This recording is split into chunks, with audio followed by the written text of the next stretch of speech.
आप सबों को फिर से एक बार मसीह अभिवादन नमस्कार। जय मसीह की।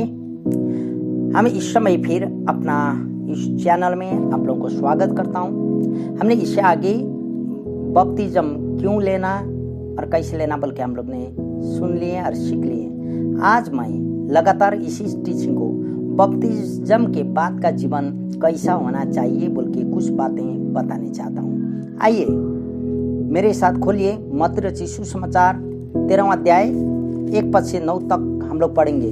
मत्ती 13 1 से 9 हम पढ़ रहे हैं। उसी दिन यीशु घर से निकलकर झील के किनारे जा बैठा और उसके पास ऐसी बड़ी भीड़ इकट्ठी हुई कि वह नाव पर चढ़ गया और सारी भीड़ किनारे पर खड़ी रही। और उसने उनसे दृष्टांतों में बहुत सी बातें कही। एक बोने वाला बीज बोने निकला। बोते समय कुछ बीज मार्ग के किनारे गिरा और पक्षियों ने आकर उसे चुग लिया। कुछ बीज पथरीली भूमि पर गिरे जहाँ उन्हें बहुत मिट्टी न मिली और गहरी मिट्टी न मिलने के कारण वे जल्द उग आए और पर सूरज निकलने पर वे जल गए और जड़ न पकड़ने से सूख गए। कुछ बीज झाड़ियों में गिरे और झाड़ियों ने बढ़कर उन्हें दबा डाला। पर कुछ बीज अच्छी भूमि पर गिरे और फल लाए, कोई 100 गुना, कोई 60 गुना और कोई 30 गुना। जिसके कान हो वह सुन ले। वचन पढ़ाए और सुनाए प्रति प्रभु आप और मुझे आशीष दे। आइए प्रार्थना करें। पवित्र परमेश्वर पिता, हम लोग धन्यवाद देते हुए तेरे चरण में आते हैं आज के इस समय। विशेष करके प्रभु आज के ये वचन के लिए हम धन्यवाद देता हूँ। ये वचन का रहस्य खोलने के लिए आप हमें मदद करें। पवित्र आत्मा आप हमारे शिक्षक मदद करें। आप ही वचन का रहस्य खोलने के लिए मदद करें और मेरा शिक्षक मददगार होने के कारण प्रभु मेरा होठों को आप ही छुएं। मेरा आवाज़ नहीं बल्कि आपका आवाज़ मेरा मुख से निकल नहीं पाए। और प्रभु ये वचन सुनने वाले हर एक के जीवन में तो आशीष का कारण बने।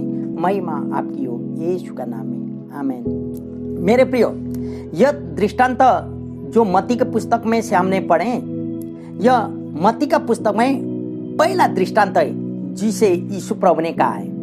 यहाँ आप सुन लिए एक किसान के बारे में बातें यीशु कर रहे हैं जिसने अपने खेतों में बीज बोया।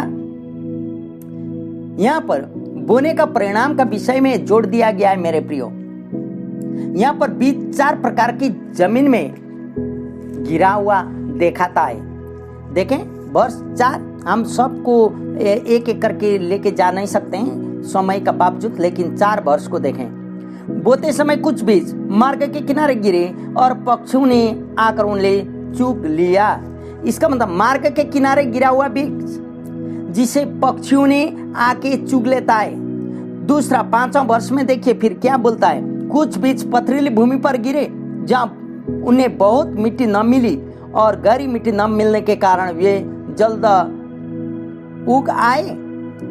इसका मतलब पथरीली जमीन में गिरा हुआ बीज। 7वां पद देखें फिर।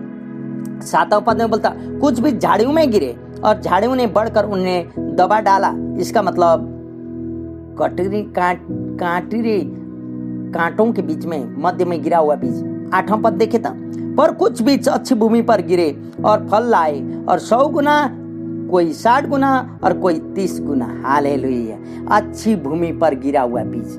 मेरे प्रियो, यहाँ किसान को 4 प्रकार का परिणाम प्राप्त होता है जहाँ आप और मैं पाते हैं। ये यीशु प्रभु का पहला दृष्टांत था। लेकिन आपको हम यहीं खत्म नहीं करते हैं। आगे देखिए इसी का 18 से 23 तक क्या बोलता है वचन। अब तुम बोने वाले के दृष्टांत का अर्थ सुनो। जो कोई राज्य का वचन सुनकर नहीं समझता, उसके मन में जो कुछ बोया गया था उसे वह दुष्ट आकर छीन ले जाता है। यह वही है जो मार्ग के किनारे बोया गया था। और जो पथरीली भूमि पर बोया गया वह यह है जो वचन सुनकर तुरंत आनंद के साथ मान लेता है, पर अपने में जड़ न पकड़ने के कारण वह थोड़े ही दिन का है। और जब वचन के कारण क्लेश या उपद्रव होता है तो तुरंत ठोकर खाता है। जो झाड़ियों में बोया हुआ यह वह है जो वचन को सुनता है, पर इस संसार की चिंता और धन का धोखा वचन को दबाता है और वह फल नहीं लाता। जो अच्छी भूमि में बोया गया यह वह है जो वचन को सुनकर समझता है और फल लाता है। कोई 60 गुना, कोई 100 गुना और कोई 30 गुना। मेरे प्रियो, इस 4 परिणाम को राज्य के 4 प्रकार से तुलना किया है, 4 प्रकार का प्रत्युत्तर के साथ तुलना किया गया है। प्रभु ने जो 4 प्रकार का परिणाम है ना, पथरीली, कांटीली, अच्छी, किनारे में गिरा हुआ, इस चीजों को परमेश्वर का राज्य से तुलना किया गया है। इस संदेश को प्रचार योना ने भी किया था, यीशु स्वयं कर रहे हैं और प्रेरितों के द्वारा भी हुआ है।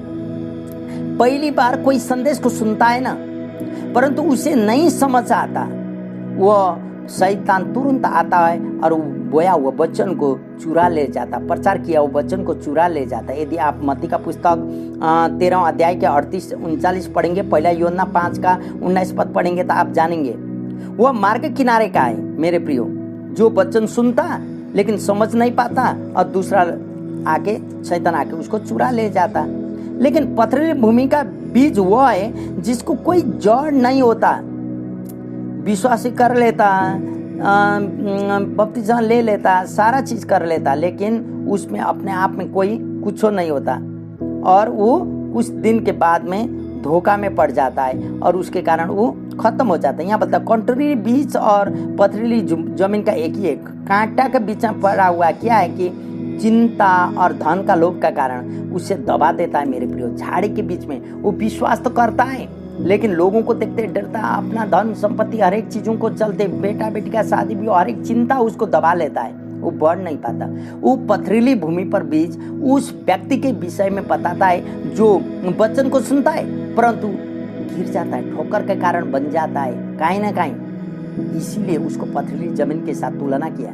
जब उसे वचन में रुचि दर्शाने के पश्चात कठिनाइयों का सामना करना पड़ता है ना, वह बीज बने रहता है जो अच्छी भूमि पर गिरा है और 100 गुना, 60 गुना या 30 गुना फलाता है। मेरे प्रियो, आपको मैं सवाल करूंगा, आप कौन सा या कैसा मिट्टी बनने चाहेंगे?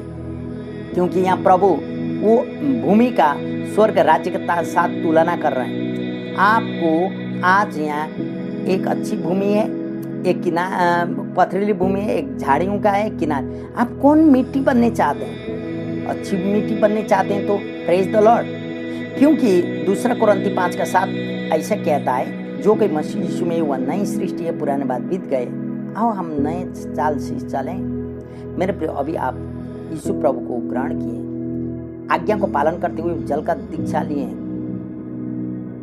बपतिस्मा लिए, अभी आप पुराना नई सृष्टि है। मेरे प्रिय, अभी आप बपतिस्मा के द्वारा पुराना जीवन को पानी के नीचे आप छोड़ के आ गए, तब तो बाइबल यह कहता है अभी आप नहीं लेकिन आप में मसीह यीशु जीता है। मेरे प्रियो, आप जैसे यीशु प्रभु आपके लिए मारे गए, गाड़े गए, जी उठे, वैसे आप भी पुराने जीवन आप छोड़ दिए, अभी आप नहीं लेकिन मसीह यीशु आप में जीता है। इसी कारण आज मैं आपको उत्साहित करने चाहता हूँ कि यदि आपने सही में परमेश्वर को ग्रहण किए और जल का दीक्षा या बपतिस्मा लिए हैं, तो अब से उसको आपका जीवन से पाप होना नहीं चाहिए। आपके जीवन चाहे कोई भी कठिनाई क्यों ना आए, प्रभु यीशु में बने रहना होगा, प्रार्थना करना होगा, संगति में रहना होगा, तब तो आपका जीवन फलीफाप का जीवन होगा। 60 गुना, 100 गुना और 30 गुना आप जरूर फल फलाएंगे। हालेलुया। आप सबों को प्रभु आशीष दे और बपतिस्मा का बाद का जीवन आपका नई सृष्टि के समान चलना चाहिए, आशीषित होना चाहिए और कोई भी समस्या यीशु नाम में निवारण करने के लिए आपको प्रार्थना करना होगा, एक अच्छी भूमि बन के रहना होगा। मेरा सवाल फिर, आप कैसा भूमि बनने चाहते हैं, आपके ऊपर में। सबों को धन्यवाद। जय मसीह।